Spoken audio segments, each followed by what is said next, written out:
Mga kapuso, pagpapaayos ng transportasyon, mas mataas na sahod at pagpapababa ng mga presyo ng mga produktong petrolyo. Ilan lamang yan sa mga isyong nais marinig ng ating mga kapuso mula kay Pangulong Bongbong Marcos sa kanyang State of the Nation Address mamayang hapon. Mula sa Quezon City, may unang balita, si James Agustin. James, ano bang sabi ng mga kapuso natin? Parang mga lumang issue din naman yan,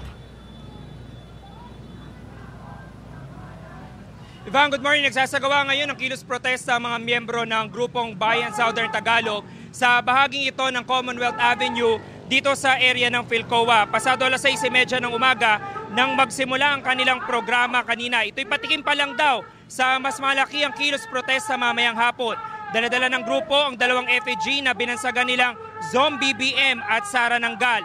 Ayon kay Lucky Oralier, ang tagapagsalita ng Bayan Southern Tagalog, sumisimbolo ang Zombie BM sa pagiging sunod-sunuran umano ng Pangulo sa Estados Unidos, habang ang Sara Nanggal ay sumisimbolo raw sa isang halimaw na sumasalakay umano sa pera ng taong bayan. At tulad na nabanggit mo, Ivan, ay natanong din natin ilan natin mga kababayan kung ano ba yung gusto nilang marinig mula sa sona ng Pangulong Bongbong Marcos mamayang hapon. Araw-araw pahirapan ang pagsakay ni Rose papasok man o pauwi galing sa trabaho. Galing pa siyang Rizal kaya dalawang sakay para lang makarating sa Maynila. Kaya kabilang sa gusto niyang marinig sa ika-4 na sona ni Pangulong Bongbong Marcos ang mas maayos na transportasyon. Yung mapaayos yung administrasyon niya at saka yung yung sana yung transportasyon na yung yung traffic, una-una yung bilihin masyadong mahal. Tapos yung pamasahe ganun.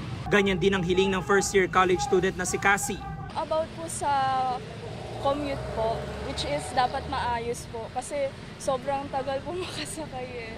Para naman sa security guard na si Rodel na isang minimum wage earner, dagdag sahod para sa para sa mga katulad naming minimum wage earner. Ang mga rider at driver ng pampublikong sasakyan, iisang panawagan sa Pangulo.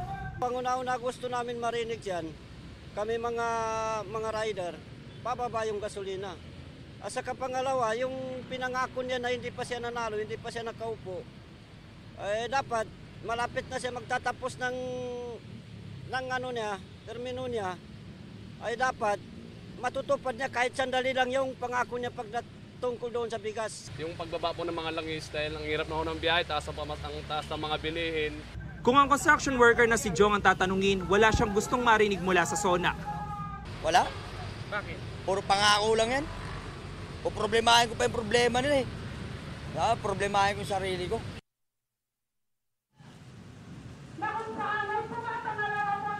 Samantala, Ivan, sa kabila na nakakaranas ng malakas na buhos ng ulan dito sa bahagi ito ng Philcoa, ay tuloy yung programa at na kilos protesta na sinasagawa ng mga miyembro ng grupong Bayan Southern Tagalog. At mga dalawang lane na po nitong area na ito ng Commonwealth Avenue yung nasasakop nila, kaya umiiwas yung mga motorista.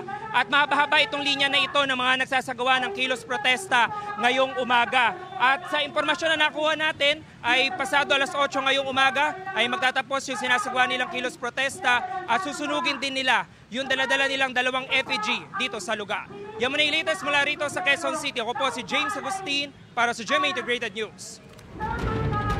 Kapuso, huwag magpapahuli sa latest news and updates. Mag-iuna ka sa balita at mag-subscribe sa YouTube channel ng GMA Integrated News.